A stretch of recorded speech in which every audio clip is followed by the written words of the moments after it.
Okay, so and then during Black Bill's time, the war was really over liquor. Yeah. And you guys were dealing with the Jewish Mafia. Yep. And that was the Purple Gang, and the Purple Gang smartly relinquished their interest in the liquor business because basically they couldn't win a war with the Sicilians. Detroit has a huge Italian community, huge. Like even back then, it was probably 400,000 or 500,000 Italians, and a lot of them were criminals, and they band together. The Jews had a much smaller community, although they were ruthless gangsters, the Purple Gang killers. But when the Sicilians came in and said, "We're going to kill you all, are you going to give us all the alcohol?" They were like, "Okay," and they walked away. And some of that money is still being passed down right now, generations. Just made its way down to the generations to present times. That money from the Purple Gang. Okay, so Black Bill Tocco, he had a son who was Black Jack Tocco. Yep, Giacomo Black Jack Tocco. So that he would be my I was talking about William Black Bill Tocco. His first cousin is my great-grandfather, but they were raised as brothers. They both came from Sicily when they were very young. The one's father was killed in Sicily in a mob vendetta in Sicily and was sent here, and he was raised by his aunt, but the aunt said, "This is your brother," because they were so young, they never told him. And then they were like 21 years old before that he even learned that they weren't even real brothers, which would be my great-grandfather. But back in like 1932, his name was Joe, he was murdered. And this is an interesting story. He was killed while Black Bill was in prison. Now everybody assumed that the killer would get his when Black Bill came out, that he was going to kill him. And instead of that, what happened was Black Bill, I don't know the particulars of the story, but Black Bill didn't kill him. And that was a very touchy subject with my grandfather. I couldn't bring it up. My grandpa was Peter Paul Tocco. My mother was Grace Tocco, and I couldn't talk to him about it. So, he just said, "Yeah, I don't talk about it." We never talked about it in our house. But whatever it was, the fact that Black Bill didn't kill the killer of his father never rested well, although he was very close with Giacomo or Black Jack. We all lived in the same neighborhood. He was at our house all the time. This is the boss of bosses in Detroit. This guy was the guy who I knew who he was even when I was a little kid, kind of, young. You just know the way everybody treats the guy. And I was a little nervous around him, kind of scary. I felt like he didn't really like me a whole lot because I was such a bad kid, and I was half of a half-breed, and they didn't like my dad. They didn't like my father, these high-level mob guys. They were kind of, the fact that my mom married outside of the family, and the fact that she didn't marry a Sicilian from the family, that bothered them, and they didn't like my dad. He was a drunk, he was a troublemaker or whatever. And now when I see Jack Tocco, and he'd always kind of look at me like, I could tell I represented my dad, but he was nice enough, and he gave me work, and I collected $1 million for him once, $1.7 million after the Super Bowl. Sent me on a way. He just said, "Listen, I need this money." He had a business deal that was going down on the East Coast, and he needed a bunch of cash. He was buying a chain of a delicatessens in like Boston or something. "What the hell are you doing in Boston?" He's like, "Listen, you got to get this cash. Got to go to the bookies and the Shylocks or the loan sharks. Get the freaking money." So they team me up. This is a funny story. He teams me up with my cousin Frankie, who's a lunatic. He's a murderer. I've seen him murder like 3 different people. He's in prison now for murder. But at the time, I'm like, why? In my mind, why they team me up with this freaking guy? Because I had 3 days to collect $1.7 million. I was running around town like a maniac trying to collect all this money because some of the people didn't have the money. I'm like, I need the money. You got to sell your freaking car. I don't care what you got to do to get the money, man. Sell your mother's, silver. And I did that. I sold silverware. I did everything to get all this freaking money. It was $1.7 million. We took it into an apartment, right? A stash house in the apartment. It was the middle of winter, and the heat was broken. It was one of the wise guys in the family owned this apartment complex, and he said, "Here's the stash house. You guys, count the money and do whatever you need to do there." And the reason was no one. I'm like, why is nobody living in this apartment? And I get there, it's freaking 90 degrees. It's 90 degrees in this apartment. I got to count $1.7 million with this lunatic. And, I got a gun. He's got a gun. We've got a shotgun against the wall, and the counter breaks. When the counter freaking breaks on me, we got to count it by hand. We counted money till my thumb was green. And finally, the whole time, I'm sweating. It's 100 degrees in this place, and I'm looking at his Johnny Fats, his name is Johnny LaFata. And I kept watching him because he's a crazy dude, man. I thought he was going to pop me in the head and take the $1.7 million because he didn't care about the boss of bosses. If you take $1.7 million and run to El Salvador or something, you know what I mean? Who cares? You live like a king the rest of your life. That's what I'm thinking. I thought about it. I'm thinking, man, I could take this money.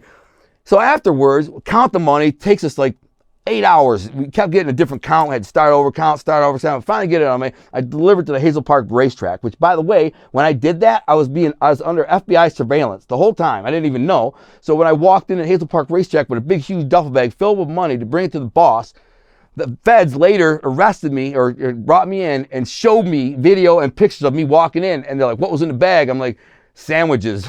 That's what I told them. I'm like, oh, it was nothing in there, sandwiches for the guys. And they're like, yeah, okay, sure. But that freaking $1.7 million was going to somewhere in Boston. He was buying a bunch of freaking delicatessens, and I got the money. So Jack, he liked the fact that I could get stuff done. Oh, and by the way, I said to my uncle afterwards, I said, why the F would they put me with that freaking lunatic, man? And this is what they said. True story. I couldn't believe this. He said, Jack said he put you with Johnny because he figured Johnny's the only one crazier than you. They were worried you were going to take the money. I said, get the frick out of here. They thought I was going to take it. He's like, so they put you with this other freaking lunatic, Johnny. He was the whole time watching me with a pistol, ready to freaking pop me if I did something stupid. I'm like, it was crazy. But yeah, it's Giacomo. He was a very quiet and reticent boss. He didn't like to deal with his men. He didn't like to deal with the underlings. He was the boss. Everybody knew it. Bring me my money. That's it. I don't want to see you. I don't want to talk about business. I don't want to hear about business. That's the kind of guy he was. Okay, so Black Jack Tocco, was he the one that actually formed the Detroit Partnership under his reign? No, that was his father did that. Okay, Yeah, got it. Why was it called the Detroit Partnership? Well, because I remember I said that there's two gangs. There was two major gangs, the Downriver and the East Side gangs. And then there was a few smaller gangs too. And basically William Vito Tocco went to them with his cousin Uno and said, listen, let's stop fighting. Let's be partners. So let's form a partnership. And so they took all these gangs, 2 or 3 small ones and 2 big ones, made it into one, and said, now we have 5 families or 7 families. There's probably 7 families. A couple downrivers. I'm a Palazzolo on my grandmother's side, and they had downriver. And then on the east side, you had like 5 or 6. I don't even really want to mention the names of the families, but they basically, those families today are still in power for the most part, and they still control all the rackets. They still control all the liquor licenses. They control and manipulate everything from the casinos in Detroit to the municipal contracts. I mean, you're talking hundreds and hundreds of millions of dollars. The FBI estimated that, first of all, when Jack Tocco died, they said they estimated he was worth $100 million, and he owned over 100 businesses across the country. But they believe that the FBI still believes that the Detroit Partnership brings in about $500 million a year in revenue, and I believe that's low based on kind of knowledge that I have from the past. I mean, I have a feeling it's a lot more than that, but they just don't know. There's so much money coming in, Okay, now Black Jack Tocco was the head of the Detroit Partnership for like 40 years. Yeah, I was the boss. Okay, and it was under his command that Jimmy Hoffa got killed. Yeah, he had to sign off on the whole thing. So when Jimmy Hoffa, listen, I just had Eric Sean from Fox News. I had a long conversation with him, phone call, and he's doing another special on Hoffa, and he talked to me, and they're focusing it on Detroit. And I told him the biggest problem with all of the Hoffa theories, all right, is that they overlook Detroit. The whole thing is Detroit. Jimmy Hoffa was a Detroit guy, raised in Detroit, born here, did everything in Detroit. He became a teamster for one reason. That's because the mob wanted him to be a teamster. They put him in that position. They told the unions, vote for this guy. He's going to be good for the unions. Here he is, Jimmy Hoffa, great guy. Vote for him. They vote for him. They put him in. Then he says, all right, they say to him, all right, Jimmy, we have these casino projects we need financed in Vegas. There's 4 of them. And he says, I need the money from the Teamsters Fund. So they give him the money, and he builds the casinos. 3 in Vegas and 1 in like Henderson or something. Eventually, Tony Zarelli, the son of Uno Zarelli, gets busted with skimming these hotels, and it's a big thing. And he goes to prison for a couple years for it. And Detroit's got to shut down the skim. They can no longer they were building casinos left and right, all kinds of hotels and stuff.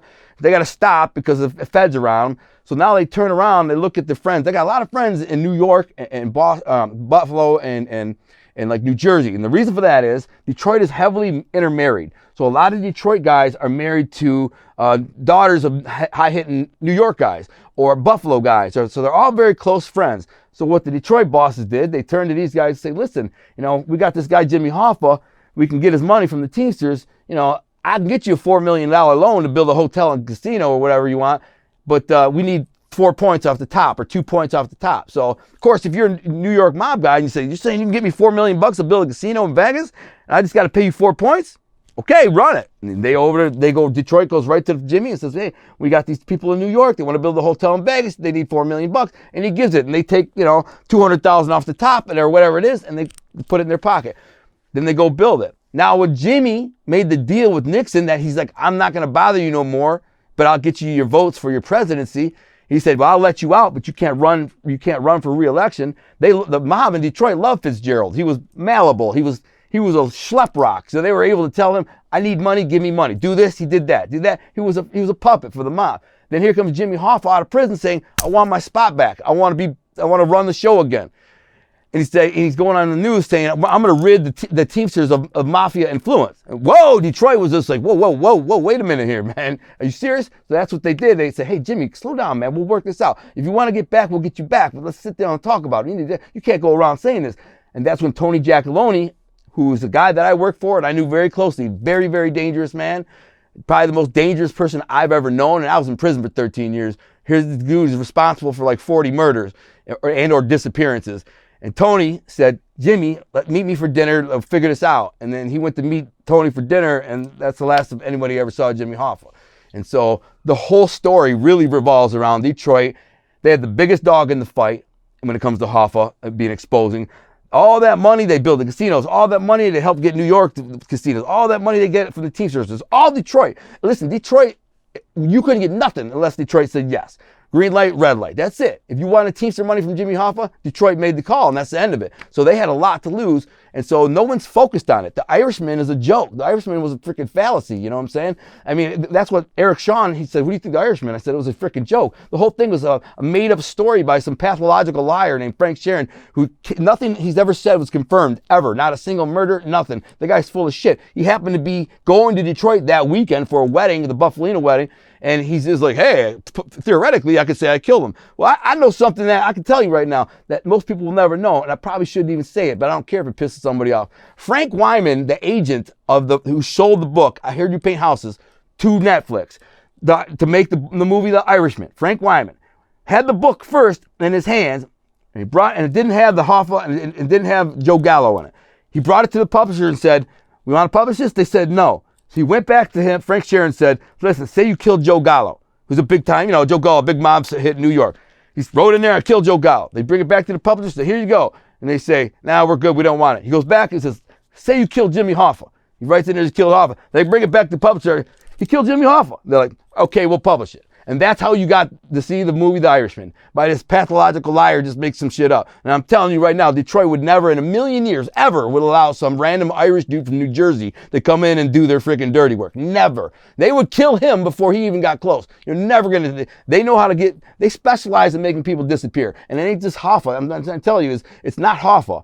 Hoffa was just one of many people that have disappeared with Detroit. They specialize in making people vanish. And Hoffa was just another one of them. And so I hope that they focus their attention more on that element, because everybody's dead. Everybody who's involved in it is dead. There might be a couple of people who still know the things, but just recently we lost the consigliere of the family. He I think he may have been involved in that. So I mean, after that, there's nobody alive to indict. So I mean, so what?